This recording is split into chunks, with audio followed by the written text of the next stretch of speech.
Welcome sa Cloudy Movie Recap. Ang pelikulang ikukwento natin ngayon ay ang Sheep and Wolves. Halina't simulan na natin. Isang tupang mananaliksik na nagngangalang Zico ang nagsusuri ng iba't ibang uri ng mga insekto nang mapansin niya ang isang lobo na natutulog sa harap ng isang puno. Dahil sa takot, agad na tumakbo ang hayop palayo. Ngunit nang mapagtanto niyang napasok niya ang teritoryo ng isang grupo ng mga lobo, tumakbo siya ng buong bilis upang makatakas.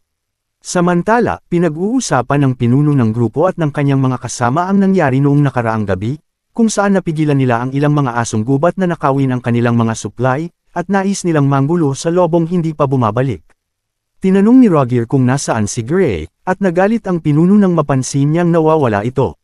Sa malayong lugar, hinabol ni Gray ang tupa sa loob ng ilang minuto at nadiskubre niyang kabilang ito sa isang maliit na nayon na puno ng mas maraming tupa at iba pang maaaring gawing biktima. Dahil sa pananabik, nagtungo ang lobo upang ipaalam ang kanyang natuklasan sa mga kasama, ngunit napigilan siya ni Margaret, ang pinuno ng grupo, na nagpaliwanag na dapat lamang silang manghuli ayon sa kanilang pangangailangan dahil sagrado ang lahat ng buhay. Makalipas ang ilang sandali, inihayag ni Margaret na dahil sa kanyang katandaan, hindi na niya kayang pamunuan ang grupo at hiniling niya sa mga lobo na magboluntaryo upang maglaban para sa posisyon ng pinuno. Agad na nagboluntaryo si Roger. Nang mapansin niyang sasali rin si Gray, iminungkahi niya na magpatuloy ang laban hanggang sa may matanggal sa kanila. Ngunit hindi siya sineryoso ng ibang mga lobo, at ipinahayag ni Margaret na sa loob ng 3 araw, sa tanghali, maglalaban ang dalawa sa isang matinding labanan. Sa nayon ng mga tupa, ginamit ni Zico ang kampana ng alarma upang tipunin ang lahat. Nang makapagtipon ang mga residente, tinanong nila kung ano ang nangyayari. Agad na kinausap ni Zico ang pinuno ng nayon at ipinaliwanag ang biglaang paglitaw ng isang mabangis na grupo ng mga lobo. Ipinaliwanag naman ng matanda na manatili lamang silang ligtas at inutusan si Boxo, ang kalabaw na bantay, na isara ang tarangkahan. Samantala, naglalakad sina Gray at Bianca sa kabundukan habang pinag-uusapan ang pagdiriwang na magaganap sa gabing iyon. Pagdating sa tuktok ng bangin, ipinakita ni Gray ang isang pusong inukit niya sa puno para kay Bianca. Ngunit bago pa sila makapagpatuloy, nakita nila si Roger na papunta sa pangangaso kasama ang dalawang kaibigan.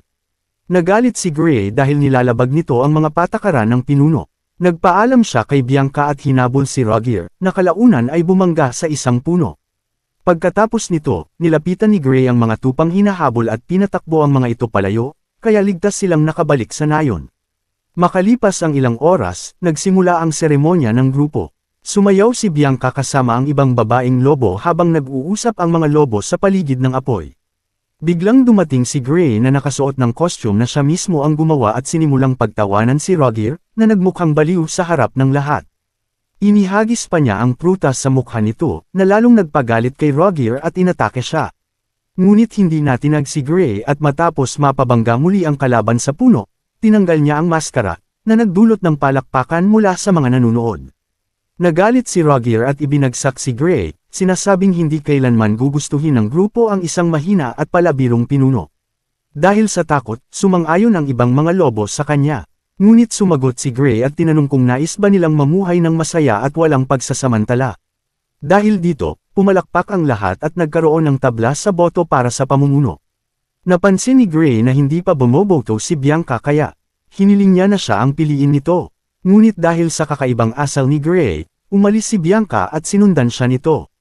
Ipinaliwanag ni Bianca na hindi pa handa si Gray na mamuno dahil puro biro at kaguluhan lamang ang alam nito. Aminado rin siya na napagod na siyang maghintay sa alok ng kasal, kaya nagpasya siyang tapusin na ang kanilang relasyon.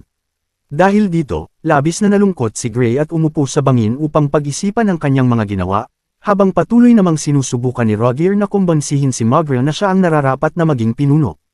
Ngunit sinabi ni Margaret na kahit may kakayahan si Roger, ang laban pa rin ang magpapasya sa kanilang kapalaran. Lumipas ang mga oras at patuloy na nag-isip si Gray tungkol sa nangyari sa kanila ni Bianca. Nakakita siya ng isang kasiyahan na may grupo ng mga hayop at nagtungo roon. Ngunit nang makita siya, nagpanik ang mga hayop dahil isa siyang mandaragit. Sinubukan niyang ipaliwanag na wala siyang balak manakit, ngunit hindi siya pinakinggan. Pumasok siya sa isang tolda kung saan nakilala niya si Mommy, ang manghuhula ng grupo. Uminom si Mommy ng isang inumin ng tapang upang hindi matakot sa kanya at inalok si Gray ng isang inumin na magdudulot ng pagbabago. Agad itong ininom ni Gray at nagbago-bago ang kanyang anyo sa iba't ibang hayop bago bumalik sa dati. Napansin niya na may tumubong sungay sa kanyang ulo, kaya agad siyang pinaalis ni Mommy bago pa niya ito maintindihan. Habang pauwi si Gray, bigla siyang naging tupa. Dahil dito, hinabol siya ng buong grupo ng mga lobo habang sinisigaw niyang hindi siya biktima kundi isa sa kanila. Ngunit hindi siya pinakinggan, kaya napilitan siyang tumakas. Sa habulan, naipit siya sa isang puno at habang may mga lobong nahulog sa bundok, napunta siya kay Roger. Nagbanggaan sila at dumulas pababa ng bundok, at sinubukan siyang atakihin ni Roger ngunit napigilan ito. Sa huli, tumalon si Gray sa isang bangin at nawala ng malay. Nagising siya at nalaman niyang nailigtas siya ng isang grupo ng mga tupa. Naguluhan siya sa nangyayari at napansin ni Lure na hindi siya maayos kaya tinawag ang ibang mga taga-nayon. Tinanong siya ni Zico kung saan siya nagmula. Upang manatiling ligtas, nagsinungaling si Gray at sinabing naghahanap siya ng bagong tahanan matapos kainin ang kanyang pamilya ng mga mandaragit na isda. Pinayagan siyang manatili sa nayon at pinayuhan siyang magpakabuti. Ngunit maya-maya, may langaw na ng gulo sa kanya at sa galit ay nasira niya ang lugar habang sinusubukang hulihin ito. Patuloy siyang nalungkot at nag-isip kung paano babalik sa dati. Naalala niyang nahulog siya bago nangyari ang lahat, kaya sinubukan niyang gawin itong muli sa pamamagitan ng mapanganib na pagtalon, ngunit hindi ito nagtagumpay. Habang patuloy siyang nabibigo, lalo siyang naiinis at sinubukan ang mas mapanganib na pagtalon. Nag-alala si Lure at sinabing mapapahamak siya, kaya sinubukan siyang iligtas ni Moss ngunit natapakan siya ni Gray. Naalala ni Gray si Mommy at hinanap siya ngunit hindi niya ito natagpuan. Nalungkot siya at inisip na habang buhay na siyang magiging tupa. Samantala, kinausap ni Roger si Bianca tungkol sa pagkawala ni Gray ngunit tila wala itong pakialam at sinabing marahil ay tumakas ito. Nagalit si Bianca at lumayo, hindi maintindihan ang nangyayari kay Gray. Nakita naman ni Gray si Mugre sa bangin at nagtago siya. Kinabukasan, nanood si Gray ng isang paligsahan kasama ang mga tupa at natuwa sa kanilang masayang pamumuhay. Tinawag ang kampyon na si Louie, at dahil sa itsura nito, tinuwanan siya ni Gray. Dahil dito, napilitan siyang lumaban ngunit madaling natalo. Kalaunan, umalis si Lure upang hanapin ang kanyang kaibigan kasama ang kanyang pamangkin, na pinagalitan dahil isinama si Gray sa laban. Habang hinahanap si Gray, nagulat si Lure. Nang may dalawang lobo na umatake sa kanya, dahilan upang sumigaw siya sa takot. Nang marinig ang sigaw ng tupa, agad na tumakbo ang nagkukunwaring tupa upang iligtas siya. Habang papalapit sa grupo, nadulas siya sa damo at dahil dito ay nabangga niya ang dalawang mandaragit, na agad namang tumakas sa takot, iniisip na may malakas na mandirigma na ang mga tupa sa kanilang panig. Sinubukan niyang ipaliwanag na hindi iyon totoo, ngunit hindi niya naabutan ang kanyang mga kasama. Sa pagkakataong iyon, nakasalubong niya si Mommy sa daan at humingi ng tulong. Ngunit nagtago ang manghuhula sa kanyang karwahe upang hindi na niya kailangang ayusin ang pagkakamaling nagawa niya. Gayunpaman, hindi sumuko si Gray at kumuha ng malita na may laman na iba't ibang potion. Isa-isa niya itong ininom, ngunit ang epekto ay nagsanib at nagdulot sa kanya na tumilapon pataas at malakas na bumagsak sa lupa. Sa huli, sinabi ng kutsero na tanggapin na lamang niya ang kanyang pagiging tupa. Nalungkot si Gray at bumalik sa nayon, kung saan siya sinalubong ng isang sorpresa na salo-salo. Ipinaliwanag ng matanda na gusto nilang salubungin siya ng maayos bilang bagong miyembro, kaya nagdiwang sila buong gabi. Samantala, may dalawang tupa na lumabas ng nayon upang maglakbay, iniisip na kaya nilang ipagtanggol ang sarili.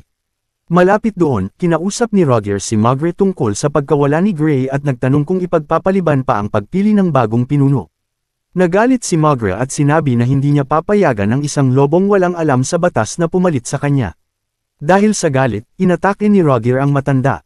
Naipagtanggol ni Mugre ang sarili, ngunit dinaya siya ni Roger sa pamamagitan ng paghagis ng lupa sa kanyang mga mata at itinulak siya mula sa bangin. Nasaksihan ito ng dalawang tupa at napasigaw sila, na agad napansin ni Roger. Nahuli niya ang isa sa kanila at ginamit ito upang linlangan ang grupo, sinasabing may nangyaring masama kay Mugre. Idineklara niya ang sarili bilang bagong pinuno at ibinalik ang marahas na pangangaso. Plano rin niyang gawing handaan ang nahuling tupa kinabukasan. Samantala, nakatakas ang isa pang tupa at ibinalita ang nangyari sa nayon.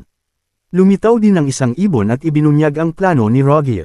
Nagtanong si Gray kung paano nila ililigtas ang tupa, ngunit sinabi ng pinuno na wala na silang magagawa. Dahil sa pagkadismaya, nagpasya si Gray na siya na lang ang kikilos. Sumama sa kanya si Moss, na nais ding tumulong. Nagtungo sila sa teritoryo ng mga lobo, ngunit nadapa si Moss at nawala ng malay. Kaya nagpasya si Gray na kumilos mag-isa. Nailigtas niya ang tupa at nakabalik sila sa nayon, kung saan pinuri si Moss dahil sa kanilang kwento. Habang nagdiriwang, naalala ni Gray si Bianca at naglakad palayo sa gitna ng ulan. Pagdating sa bangin, tinawag niya ang pangalan nito. Bigla siyang sinugod ni Bianca at nagtanong kung paano niya ito kilala. Ipinaliwanag ni Gray ang nangyari sa potion. Ikinwento ni Bianca ang nangyayari sa grupo at ang masamang pamumuno. Pagkatapos, umalis siya at bumalik sa grupo kung saan nalaman ni Roger ang tungkol sa pagliligtas ng tupa at nagplano ng pag-atake sa nayon. Kinabukasan, ibinunyag ni Zico ang katotohanan tungkol kay Gray at ipinakita ang larawan bilang ebidensya. Dahil dito, nagsimulang magduda ang lahat.